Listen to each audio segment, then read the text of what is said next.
जय भीम, जय जोहार, जय बिरसा, जय पेरियार। मैं हूं देव प्रताप सिंह और आप देख रहे हैं BCNC न्यूज अर्थात बुद्धिस्ट कल्चर न्यूज चैनल। इतिहास वो नहीं है जो हमें अधिकांश पढ़ाया जाता है, वास्तविक इतिहास वो है जो दबाया गया है।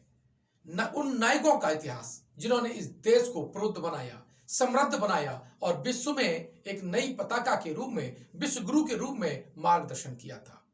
उसी अंदाज में एक बहुजन बेटी, तेलंगाना की उस आदिवासी बेटी ने विश्व की सबसे ऊंची चोटी एवरेस्ट पर फतेह पाई। छोटी मोटी सुर्खियां बना करके मीडिया ने भी अपना काम कर दिया। वैसे ही मीडिया हमारे नायकों को, हमारी युवा प्रतिभा को ब्रेकआउट ही करता है, लेकिन इस मामले में वो नहीं कर सकता था क्योंकि ये विश्व रिकॉर्ड का मामला था। जी हाँ, मैं आज बात कर रहा हूं मालावत पूर्णा की। वो बेटी, वो आदिवासी बेटी, वो अंबेडकरवादी बेटी जिसका आप चित्र स्लाइड में देख रहे हैं, जिसने मात्र 13 साल 11 महीने में विश्व की सबसे ऊंची चोटी एवरेस्ट पर फतेह पा ली। चलिए उसके जीवन पर बात करते हैं। 2017 में उसके ऊपर राहुल बोस ने एक मूवी बनाई, आपको देखना चाहिए। आपके घर में अगर उसका चित्र नहीं है अर्थात इमेज नहीं है तो निश्चित रूप से ये आप अपनी मिशन के प्रति भावना को समझिएगा। आप अपनी बेटी को दिखाइएगा ये वीडियो, उसका चित्र, उसका इतिहास बताइएगा, अपने बेटे को बताइएगा ताकि वो समझ सके कि विश्व रिकॉर्ड तोड़ने में हमारी प्रतिभाएं कहीं पीछे नहीं रही हैं जब भी उन्हें मौका मिला है। बात करते हैं तेलंगाना में एक निजामाबाद जिला है और गांव है पकला गांव है। और उस पकला गांव में एक बेटी जन्म लेती है 10 जून 2000 को। उनके माता पिता को नहीं मालूम था कि जो बेटी जन्म ले रही है वो उनका नाम, इस देश में बहुजनों का नाम विश्व में लेके जाएगी।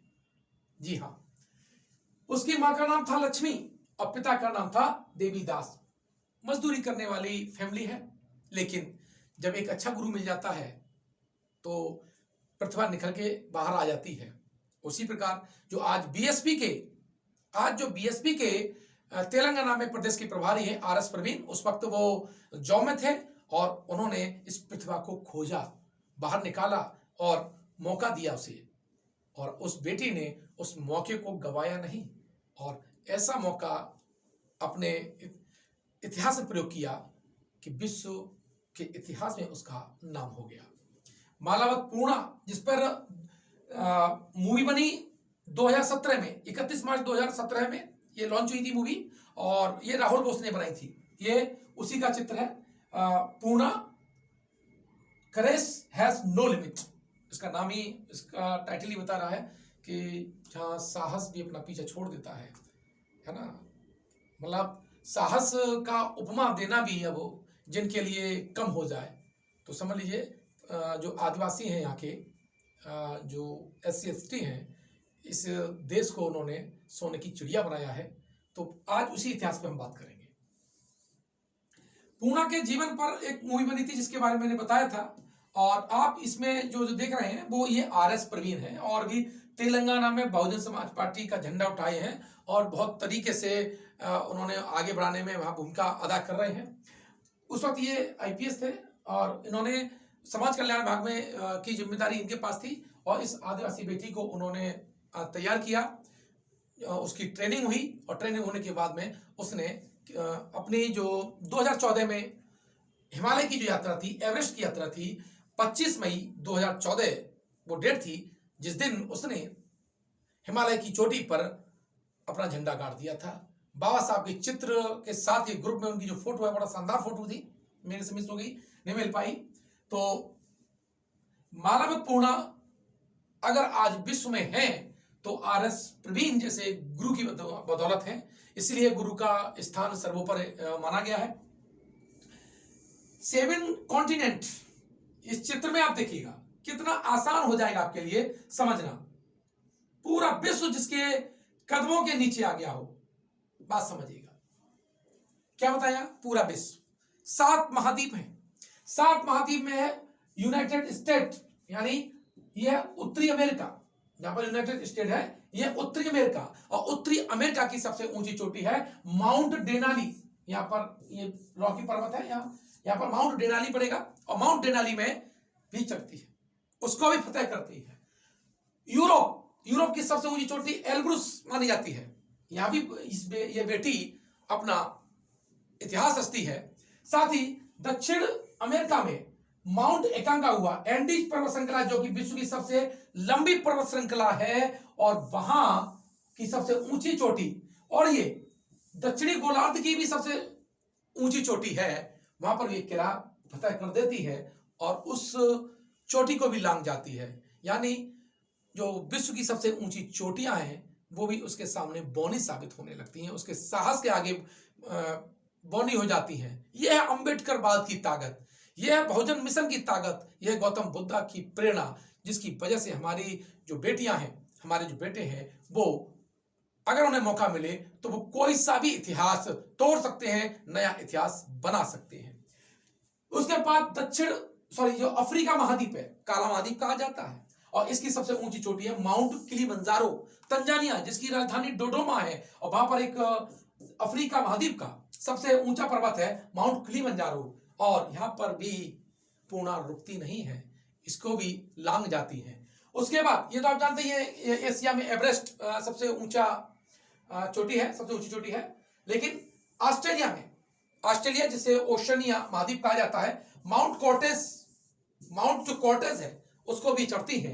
और एक दक्षिण में यहाँ पर एक महाद्वीप है, अंटार्कटिका महाद्वीप, श्वेत महाद्वीप, जहां इंसान भी नहीं रहते हैं, और वहां की भी ऊंची जो चोटी है विंसन मैसिफ, माउंट विंसन जिसे बोलता है, विंसन मैसिफ पूरा नाम है, वो भी उस कठिन परिस्थितियों में जहां इंसान नहीं रहता है, यह इंसान विहीन आपका महाद्वीप है, और वहां की भी जो सबसे ऊंची चोटी है, ठंडक अपार, 6 महीना दिन और 6 महीना रात होते हैं, वर्ष भर यहां पर बर्फ जमी रहती है। उस हाड़ कपाती सर्दी में सीना पर्वतों का चीरते हुए वहां की सबसे ऊंची चोटी विंसन पर भी मालावत पूर्णा चढ़ जाती है। क्या ऐसी बहुजन बेटी का चित्र आपके घर में नहीं होना चाहिए? क्या उसकी दास्तान, क्या उसके जीवन चरित्र को आपके बच्चों को नहीं जानना चाहिए? और क्या मायावती जैसी दिग्गज नेता को उसके घर जाकर के हौसला अफजाई नहीं करना चाहिए? अगर मायावती जी इन प्रतिभाओं के घर चली जाएंगी तो ये निश्चित मान लीजिए 5-6 ऐसी घटनाएं हो गई तो बहुजन मिशन तो खड़ा ही होगा।